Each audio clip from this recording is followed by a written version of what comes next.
국가가 지원하는 운영자금이 도대체 뭔데? 한번 볼게요.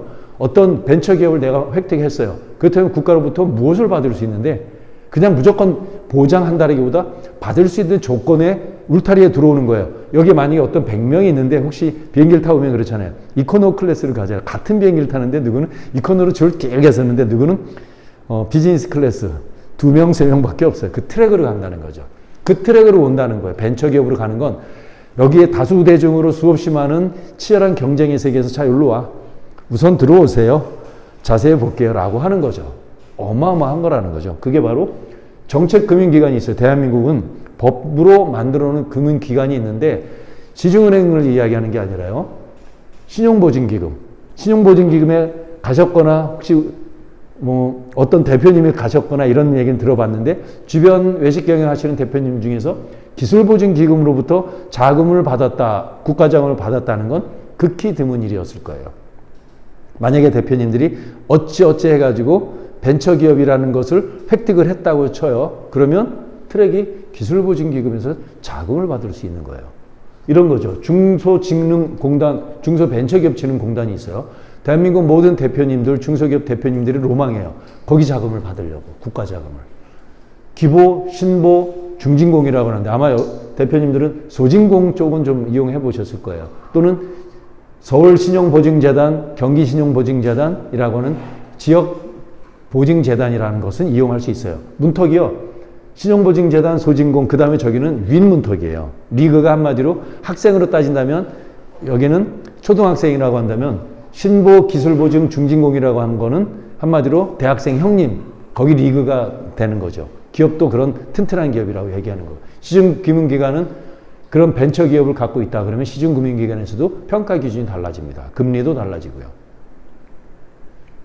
어디 정도까지 할 수 있다? 최대 10억까지 운전자금도 받을 수 있는 길이 있다는 거죠. 10억을 준다가 아니라 받을 수 있는 길이 있어요. 그것을 확정하는 순간. 또 그 다음에는 시설자금은 부동산이잖아요. 내 점포. 임차하고 마치 뭐 샤로수길 어디 뭐 하고 있으면 경리단길인데 뭐 여차하면은 뭐 쫓겨나고. 얼마 전에 을지로 3가에 있는 거기 그 치맥집 쫙 있잖아요. 거기에 뭐 무슨 뭐 미음 시읒 호프 치읒 이응 호프 이런 데들 되게 많은데 기껏 거기에 상권을 형성해서 만들어 놓은 분은 누구냐면요. 외식 경영자, 청년 무슨 거기 경영자들 그런 분들이 다 가치를 올렸는데 집주인이 나가 이렇잖아요. 공장을 하시는 제조업을 하시는 대표님의 로망은 필생의 로망은요. 내 공장을 갖는 거예요. 외식 경영하시는 대표님도 필생은 내 점포를 갖는 거잖아요. 그런데 그 점포를 하는데 국가가 얼마까지 혹시입니다. 이거는 꼭 제조업의 기준으로 본다면 35억까지도 국가가 지원해 준다는 거죠. 이런 제도가 있어요. 외식 경영에 대해서는 좀 그레이드가 좀 달라지겠지만 공장에 대해서는 이렇다는 거예요. 절세라는 것도 지원해 줘요. 벤처를 획득하면. 어떻게? 대한민국의 법률 제도는 이렇게 돼 있습니다. 절세 지원 제도가 있어요. 기업 제도를 얘기하는 거예요. 소상공인 자영사업자부터 중기업, 중견기업에 이르기까지 기업 제도를 얘기하는 거예요. 법인세나 소득세를 절세하는 것도 있습니다. 연구소나 전담부서를 설치하면 이런 제도가 있고요. 마찬가지로 외식업도 가능할 수 있어요. 매년 1,000만 원에서 1억 원까지 세금을 빼줘요. 내가 최종적으로 납부할 세금에 대해서. 이런 절세 지원 제도도 있어요. 또 하나 있는 건 뭐냐면요. 법인세나 소득세를 감면을 해줘요. 벤처를 내가 획득을 하면. 벤처기업을 인증을 받으면. 기타 다른 것도 있는데 오늘 사회적 기업도 약간 소개해 주려고 그래요. 그렇다면 그런 인증을 획득하면 법인세나 때로는 소득세까지도 감면을 해주는데 5년 동안 50%를 감면해주는 국가 지원 제도가 있다는 거죠. 열심히 벌어가지고 왜 국가가 세금을 안 받을까? 벤처를 획득한 그런 기업은 국가가 지원해 줄게라고 하는 게 법률에 나와 있어요. 그래서 그거를 세제로 줄 테니까 국가에 내는 그 세금을 갖고 주머니에 넣고 알아서 갈 게 아니라 그것을 기업 활동, 기업 경영에 재투자하려는 돈으로 만들라라고 하는 게 법의 취지입니다. 이런 제도가 있다는 걸 알고 한다면 조금 달라지겠죠. 또 있습니다. 부동산 취득세 할 때 감면을 해주는 게 벤처기업이에요. 무조건 무차별적으로 하는 건 아니겠지만 벤처기업을 한다면 부동산 취득세 감면인데 얼마나? 때에 따라서는 75% 감면, 상황에 따라서는 50% 감면, 수도권 중과 50% 감면, 이런 제도들이, 법률 제도들이 있어요. 자금 빌려줘, 운전자금 빌려줘, 말하자면 사업장 사는데 자금 빌려줘, 국가 자금으로. 또 내가 이익을 내는 것들에 대해서 법인세나 소득세를 줄여줘, 이런 제도까지 있다는 거죠. 여기에 마지막으로 어디까지 있냐면 지금은 1번, 2번, 3번으로 난이도가 계속 높습니다. 난이도가 제일 높은 4번. 무상자금 이런 것까지도 있어요. 도대체 창업 지원을 하는 것도 있어요. 일반적인 외식 경영을 하면은 국가에다 내면 5천만 원, 1억을 그냥 주는 게 아니라 특별하게 외식 경영을 하는 청년 창업자들이 도전하는 프로젝트들이 있어요. 때로는 2천만 원, 3천만 원, 5천만 원, 1억까지 이런 무상자금 시리즈들이 존재합니다. 그래서 이런 것들이 있습니다. 창업 지원할 때 사업화 자금을 지원해줘요.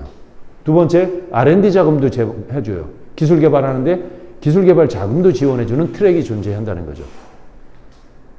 절세 지원도 있고요. 기타 이렇게 많은 외식 경영 자체도 있지만 거기에 약간의 제조적인 것들이 있어요. 복합적으로 해요. 내가 여기 점포에서 외식 업체에서 나가는 물량들이 굉장히 많은데 특수한 뭐를 가공을 한쪽 편에서 제조라고 하는 거를 별도로 회사를 세워서 제조를 하는 경우들이 있어요. 위탁 제조 또는 직접 제조하는. 그렇게 될 때는 작은 스마트 공방 지원 사업이 있어요. 연초에도 4천, 정확히는 4,900만 원인데 한 4,500 정도 지원해줘요. 지금도 6월 말까지 또 있습니다. 이런 식으로 기업이 벤처기업이 된다면, 기업 활동을 제대로 한다면 대표님들한테 돌아올 수 있는 혜택들을 굉장히 많은 정부 지원 제도가 있다는 사실이에요. 근데 무조건 신청한다고 되는 건 아니죠. 왜냐하면 경쟁도 치열하니까요. 조건과 준비를 갖춰야 된다는 거죠. 이렇게 많은 것들이 지원 제도들이 있습니다. 많은 경우가 있다는 거죠. 이렇게 많이 대한민국의 중소기업을 위해서 우리나라의 법률이 이렇게 많이 보호하고 있어요. 많은 지원 제도들이 존재한다는 거고요. 이렇게 그 중에서 대표님들이 할 거는 무엇이고 굉장히 많은 제도들이 있지만 그 중에서 나는 무엇을 할까? 그것을 하게 되면 내가 무슨 지원을 받을 수 있을까? 그냥 내 점포 하나 하고 말지라고 한다면, 그런데 대표님 중에서는 안에 불꽃이 있는 분이 있잖아요. 그런 분들한테는 정부의 지원 제도가 어느 타임에 어떤 제도를 활용하면 좋을까를 고민할 수 있다는 거죠. 벤처 인증은 새롭게 제도가 바뀌어서 신벤처 인증이라고 이름을 붙였을 뿐이에요. 이런 거 예전에는 기술보증기금, 중소벤처기업진흥공단만이 벤처기업을 인증을 내줬는데 정부의 제도가 바뀌어서 민간 벤처위원회에서 하기로 했어요. 자세히 보시면 벤처 숫자가 39,000개에서 이상하게 기업 활동은 늘어나면 숫자가 늘어나야 될 텐데 36,000개로 줄었죠. 예전에 4만 개 정도 됐었어요. 우리나라의 벤처기업이. 한마디로 쉬운 말로 아무나 다 될 수 있었다라고 하기 때문에 아무나 하는데 그런 벤처기업에 무엇을 얼마나 많이 지원해 주겠어요. 법이 어떻게 바뀌었냐면 제대로 벤처기업 평가에서 기술평가에서 제대로 벤처 인증을 받으면 그런 기업을 선택적으로 타겟팅해서 지원해 주겠다가 국가 벤처 특별조치법이 바뀐 배경이에요. 숫자가 줄었죠. 제대로 받기 어려우니까. 이렇게 줄었어요. 그 대신 저렇게 받는 기업은 대박입니다. 이런 벤처와 관련한 다양한 제도들이 있습니다. 무려 한 30여 가지 제도가 있고요. 심지어는 이런 것도 있어요. 혹시 어떤 대표님께서 나 이번에 한번 방송 한번 하고 싶어. 방송 광고 한번 하고 싶어. 아침마다 새벽마다 어떤 분은 뭐 뉴스 공장을 들으시는 분도 있을 거 아니에요. 그 라디오 방송에 나 이번 한번 하고 싶은데 예산 때문에 이럴 수 있잖아요. 그거 75% 감면, 75% 감면이라는 게 있어요. 여기에 입지, 창업특허, 기타 있습니다. 내용에. 방송 광고료도 감면해줘요. 75%. 한번 해볼 만하잖아요. 예를 들어서 500만 원인데 예를 들어 75% 감면한다면 해볼 만하잖아요. 이번에 무슨 시그니처 메뉴도 출시했겠다. 이번에 뭐도 했겠다. 나 벤처기업까지 받았는데 좋아. 한번 할래. 나 프랜차이즈까지 하는데 광고까지 할래. 라고 하는 전략을 세울 수 있다는 거죠. 이렇게 생각해 볼 수 있다는 거예요. 정부 지원 제도는, 벤처 제도는 이렇습니다. 어쨌든 여러 가지 부분들이 있습니다. 이건 그냥 패스하도록 하고 질의응답도 받으면 좋고요. 다양한 부분이 있습니다. 벤처는 한마디로 마이다스 같은 이런 제도예요. 참 기가 막힌 제도고 저걸 쓰면 쓸수록 세상에 이렇게 멋진 정부 지원 제도가 있을까 할 정도로 대단히 많은 혜택들이 넘치고 넘칩니다. 어떤 때는요, 작년엔 이런 제도가 있었어요. 벤처기업은요, 고용노동부가 작년에 인력을 지원해주는 정책이 있었어요. 말하자면 젊은 청년을 지원해주는 건데 6개월 동안에 약 1,200만 원을 지원해주는 제도가 있었는데 고용노동부의 정책 제도인데요. 기업을 한정했어요. 벤처기업, 이노비지 기업 이렇게 메인비지 기업, 국가 혁신 기업들이에요. 이게 기술 기반의 기업들. 이런 기업은 신청하면 줄게. 이런 거예요. 국가 지원 제도는 일종의 훈장 같은 거예요. 스펙이에요, 스펙. 학생으로 친다면 아마 스카이 이 정도까지 안 가더라도 인서울 이런 데 있는 상위권 대학 같은 그런 스펙이라고 생각하면 돼요. 국가 지원 제도는요. 그래서 벤처기업 인증 업종은 예전에는요, 정말로 고부가 가치하고 기술 기반의 기업들이 주종을 이뤘는데요. 지금은 건설회사도, 인테리어 회사도, 도소매 유통회사도, 식품 제조회사도, 프랜차이즈, 음식점 다 가능할 수 있습니다. 확대가 됐어요. 조건만 갖춘다면 대표님들도 하실 수 있어요. 상담 신청은 아래 설명문에 있는 신청서를 클릭해 주세요.